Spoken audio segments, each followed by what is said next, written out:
Welcome to my Shoreline Studio, everybody. I'm Sybille Muschik. Today we're working with the Createx paints, and they're a water-based paint. They will work a little bit like watercolors, but at the same time they're maybe more like acrylic in some ways. You do have to wet the paper sometimes, and you work with various consistencies of fluidity with them. So you'll see this as we work along. So they're very experimental today. Some will turn out, some will be total disasters, and it's all for fun. And I hope you'll try them in the future, and especially with your gel plate. And we'll see what happens. Before we get started with the print, I want to show you my little brush holder. And I use mostly university brights, Winsor Newtons, and I think these are Liquitex brights. So, and most of my brushes are square and chisel edged. I like all the edges. And I'll be pulling out a couple here. This is another university, and a few other strange ones that I think everything's rubbed off on the on the paint, so I don't know what they are anymore. Anyway, it's probably just another Winsor Newton brush. So this is a handy little gadget to have. You can put all your brushes in there. This is sewn by a friend of mine, and she did a lot of things for me, including this, and has a nice little cover, holds the brushes in place. We close it, and then there's little Velcro things, and then your brushes are nice and neat and easy to access. So let's start. I have my 5x7 gel plate. I'm going to just tape it down a little bit for now. Underneath I have a quick drawing I did of a little winter scene, and I'm going to put it underneath the gel plate. That's good. This tape is the painter's tape that comes off easily. So now this paint that we're working with is the Createx Monotype color. It's a water-based color. I've had this for a long time, and I used to print with Hosho paper and other Japanese papers. And of course it was very thin, and so you didn't have the intensity of colors. So now I'm using tag or just cardstock. And in this case, we're going to just wet it down. Should have probably done this previously and wet a few down. But that's okay. So maybe I'll do a couple, and then they're handy. And then I have a little cloth, and you just wipe off the excess water, and it's good to go. So first we'll pick a brush, and I'm going to start with a fairly large brush. We're going to I've got some paint here, and we're basically just looking at this as if it were a canvas. Your gel plate is actually a canvas in this case. And we're going to make a bright sky. And I probably will liquefy it a little bit more so that the brush strokes are a little bit more obscure when you print it. And this maybe it's late in the afternoon. We'll add a little blue to it. And just some spontaneous brush marks. When you print this, it will actually flow together. And because it has a medium, this is a Createx medium, pigment medium, and it's the mono print base. And sometimes I put it on ahead of time, but you don't really need to because that stuff is in the paint already. So we're just going to have a nice sort of dark, sort of moody sky. And I might, put more color in there yet. So that's a good start. And because this is a sort of a night scene and it's maybe a winter scene, I'm going to maybe make the snow bluish, just a tiny bit of color here. And those are the background hills. We're just going to make them blue.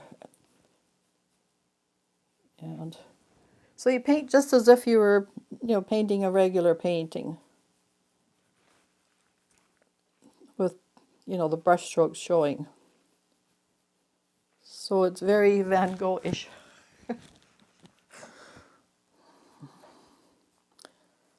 And bright is fine. These colors have a great pigment strength.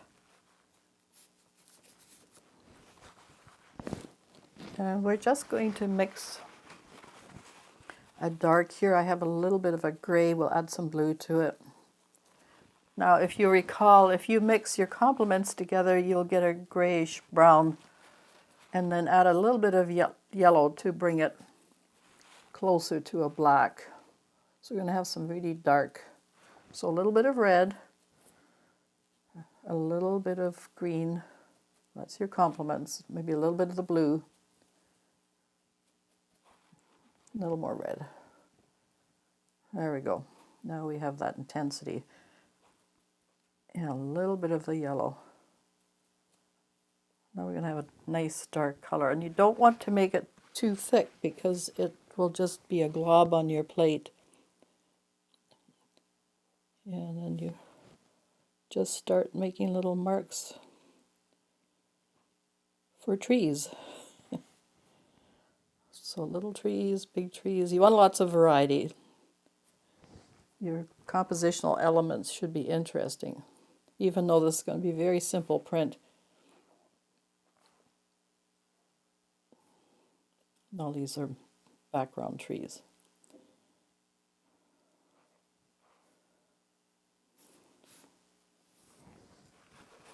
All right, and then the foreground trees, and then we'll just work negatively around the trees here. These are our foreground trees, sitting very prettily on the front here, and maybe we'll make them blue spruces. Add a little bit more blue.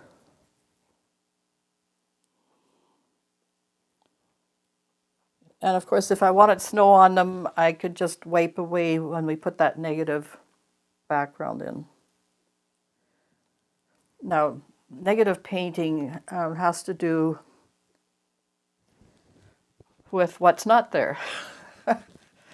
Positive are the trees, right? And the negative is all the spaces around. And if you design your negative spaces well, then everything falls into place. It really is that simple. And it looks better.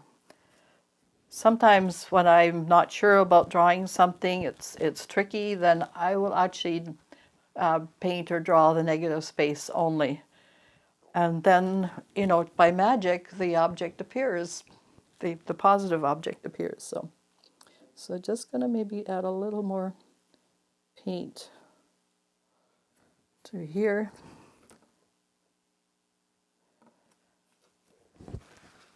And we will put that down and maybe out of harm's way because I have a tendency to get my hands in everything, and then we have this problem. My nice flat brush, we're going to have some blue. There was a little bit of burgundy in the brush, which is going to be quite nice. So, in the later part of the evening, or I should say afternoon, the snow starts to turn violet. It has that beautiful glow to it. And so that's what we're going to try and go for here. A little bit of the red. And just a little bit. And here we go, painting the negative spaces. I'm going to water that down considerably. It seems to be very dark. So, and by painting it negatively, I'll actually get some limbs showing here, which is going to be quite nice.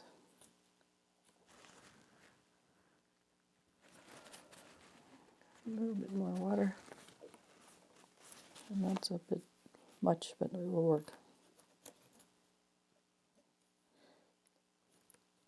Now there's two ways of working this. If you do it with a roller, and like we will do in the next exercise, and the paint stays wet, you can print at that point. But in this case, when we're actually painting, we're going to let it dry. Everybody can go and have a break and do something else for a bit. And then when we come back, with the magic of video, well, maybe you don't get a chance to take a break, but I will. And we will see what happens here. And it may be a total mess, but often you can do another layer, or you can fix it with pen and ink. You know, nothing is really permanently lost, even if it's a disaster. So there are no real disasters in this kind of thing. And I'm just brushing my negative areas here. Let's give these trees some,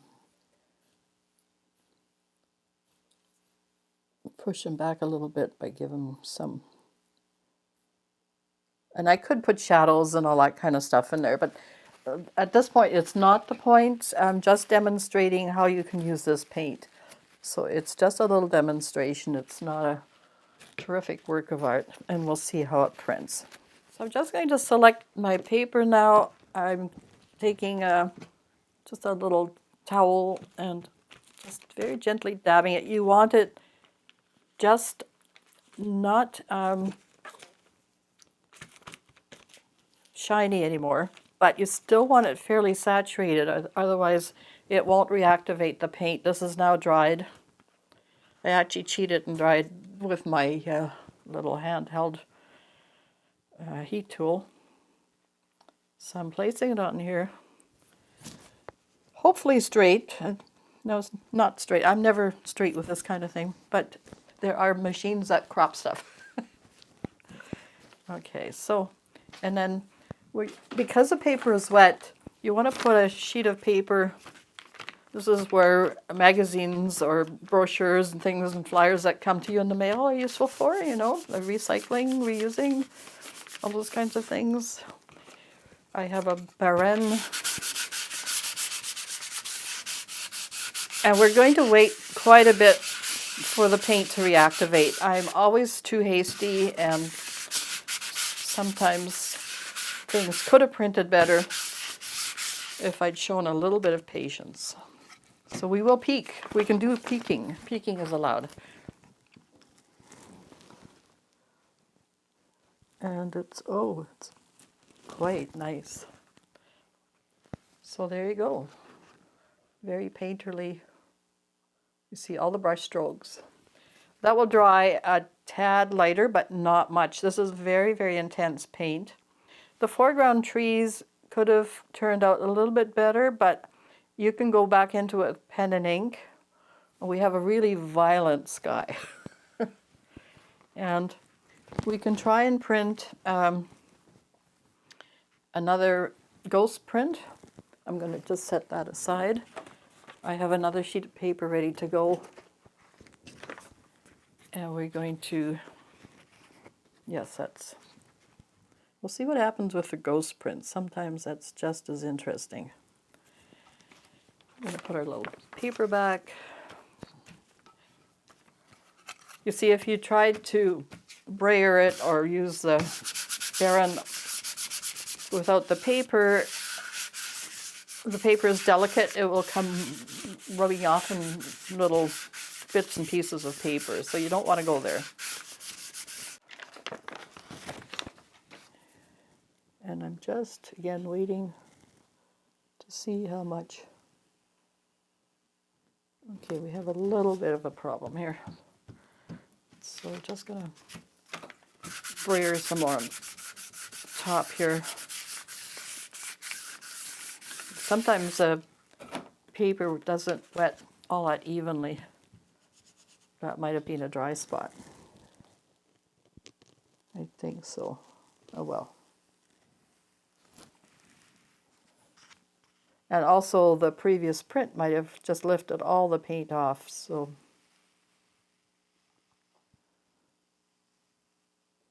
So ghost prints are great for pen and ink work.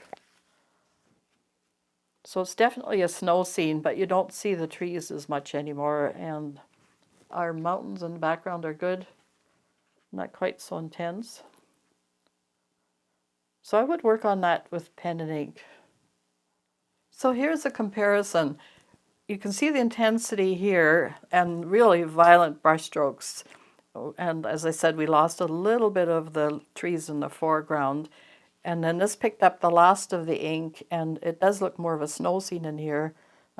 This might be more rocks and things, like a little cliff or something. So you can see all sorts of stuff in there. So that's the difference between the main print and the ghost print.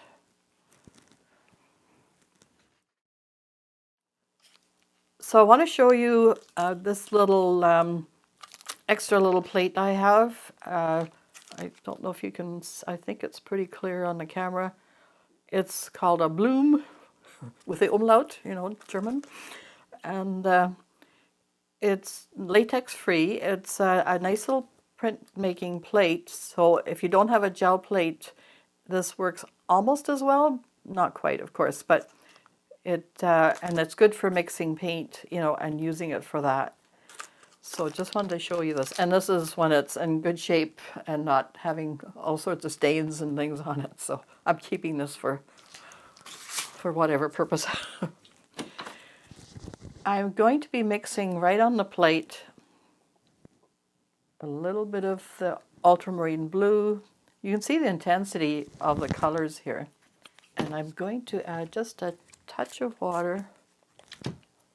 And you'll see in a minute why it's necessary to have it a little bit more fluid. And again, this is a Createx pigment medium.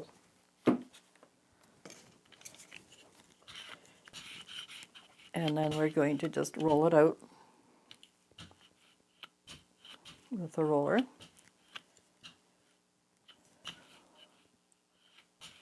And you want a certain amount of fluidity so that it's workable, but not so much that it will make a dendritic print, which is when you put two wet pieces of paint together and then pull them apart, and it has these sort of Rorschach kind of imprints on them. And we don't want to do that. So I'm just spraying off, because that's quite intense paint. So I think, oops, there's a little problem there, but it should be good. So my paint is quite fluid on here, as I said. So I'm going to take, and I have a little template here for me just to work from. And this is the fun part. This is the drawing. Maybe with the first one we'll do is just going to be abstract-y shapes. We're not going to worry about anything. We're just going to make some really wild and free shapes. So, and then just zigzags and marks and maybe circles, whatever comes to mind. And you'll see as you're doing this that as you put the paint away, it leaves this blob behind, if you want to call it that. Probably not a very artistic term. And you can really go to town with this kind of thing. All sorts of marks that come to mind. More circles. Don't want to get too carried away. And then we print. But this time we don't wet the paper. It's just because it's wet enough already. So this is sort of like a regular gel plate print. But in this case, it's this Createx Monotype color. And we don't have to worry about putting an extra piece of paper because we're working dry. And rubbing, peeking. And as you can see, it's quite intense. So I think the phthalo blue kind of won out with our combination. But it's quite, let me show it on this camera first. And see these marks here? They look like shadows once they dry. And that's what makes working like this kind of interesting. And even the little marks show up. Now the ghost print might also be quite interesting, so we'll just grab another sheet and we'll see if anything happens to the ghost print. And we're just going to, it's just a ghost print after all, and it may not turn out at all, so. But sometimes ghost prints are absolutely marvelous. In this case, of course, as soon as the paper is wet, you put the extra sheet on. There we go.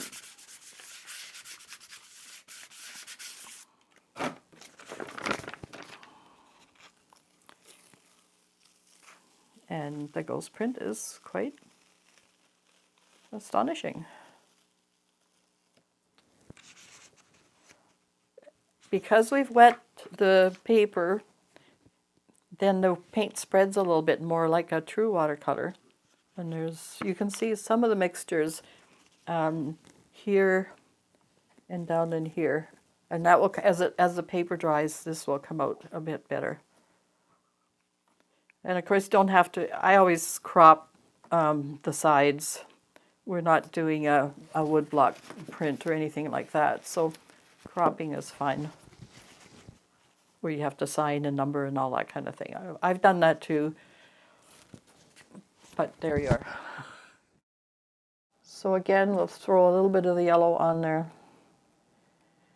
A little bit of the alizarin crimson color, which is more of a cool red, and a little bit of the phthalo green, a little bit of the blue, just to brighten it up. And I'm going to add a little bit of water and maybe some medium. Again, we want it fluid, not soaking, you know, so really wet, but I'm just going to mix that in a little bit.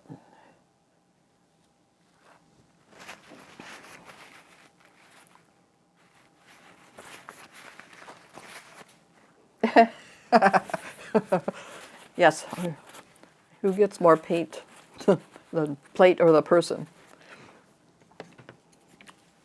So roll it sideways so they don't mix too much.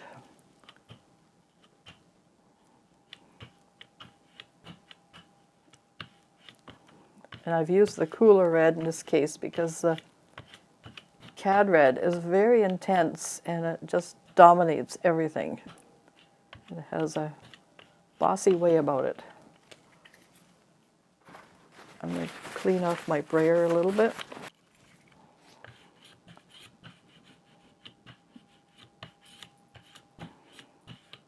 And we'll mix the red into the yellow a little bit.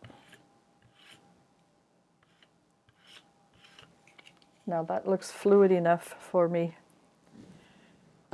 We will place our little stencil-y things.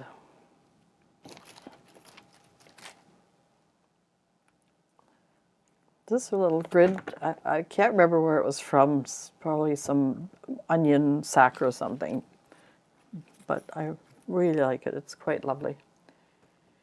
And then the noisy deli paper.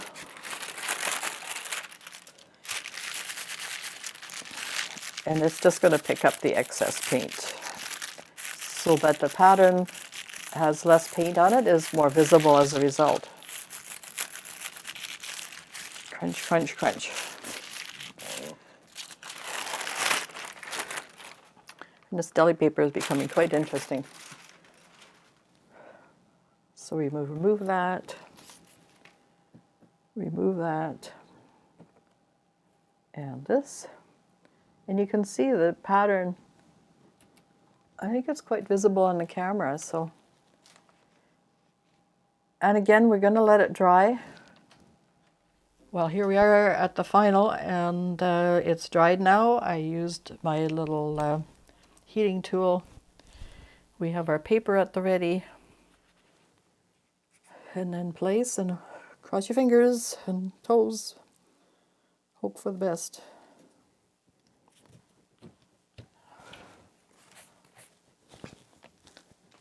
Sheet. Sprayer. Maybe Josh will write a song about this process. Or maybe you could dance to it or something. Okay. Well, isn't that interesting? Do we need to go back in the middle? Maybe a little bit.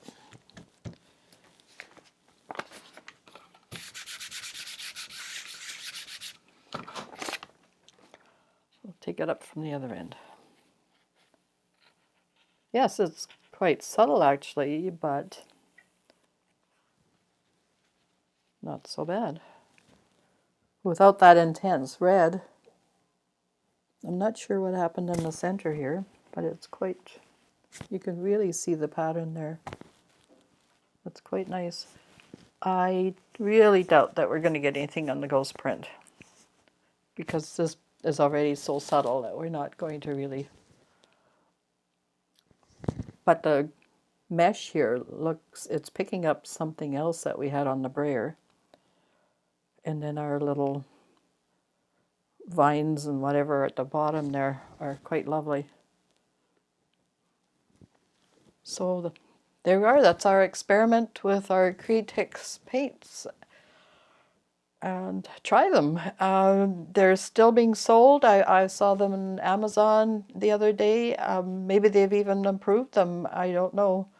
Remember to try and get our the pigment medium with it. It does help.